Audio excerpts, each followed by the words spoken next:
لو عاوز تعرف إيه هي خطوات عملية تكميم المعدة تابعني في الفيديو ده. إيه هي خطوات العملية؟ العملية بتتم بالمنظار الجراحي، بياخد المريض بنج كلي،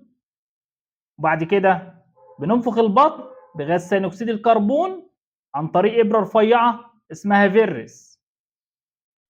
وبعد كده بنعمل فتحات صغيرة في جدار البطن من 4 ل5 فتحات، الواحدة أقل من 1 سنتي عشان ندخل المنظار، وبعدين بنفصل منديل البطن عن المعدة من عند منطقة الانحناء الأكبر بتاع المعدة باستخدام جهاز الليجاشور أو الهارمونيك. بعد كده بنجيب خرطوم اسمه بوجي، وده له قطر معين 36 فرنش، ودي حاجة عالمية ومعروفة، وبندككه عن طريق الفم لحد مخرج المعدة، وبعدين نقص المعدة بالطول على بعد 4 ل 5 سم من مخرج المعدة باستخدام دبابيس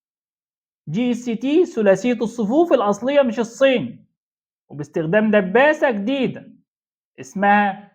إشلون فيليكس جونسون باور الأمريكية. وبعد كده بنعمل اختبار التسريب، فبنحقن مادة زرقاء اسمها ميثيلين بلو في خرطوم البوجي بعد ما نقفل مخرج المعدة بآلة من آلات المنظار عشان نتأكد إن مفيش تسريب لا قدر الله. وبعد كده بنخيط منديل البطن تاني في المعدة عشان نغطي الدبابيس كلها، ودي حاجة مهمة عشان نمنع التسريب تماما بفضل الله، ونثبت المعدة وما يحصلهاش التواء، ودي حاجة اسمها في لوك سيستم. وبعدين بنضيق فتحة الحجاب الحاجز عشان لو في ارتجاع مريء لا قدر الله،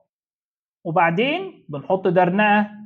مكان العملية وبنسيبها من 24 ل 48 ساعة،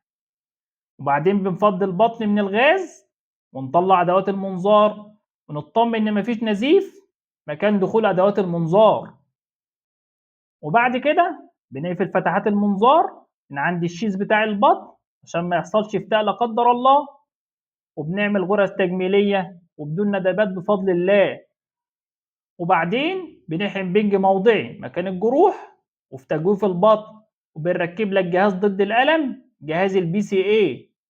ولعلمك هسلمك اسطوانة لعمليتك عشان تشوف عمليتك بنفسك وتجيب صحابك وحبايبك يتفرجوا معاك. لو عاوز تعرف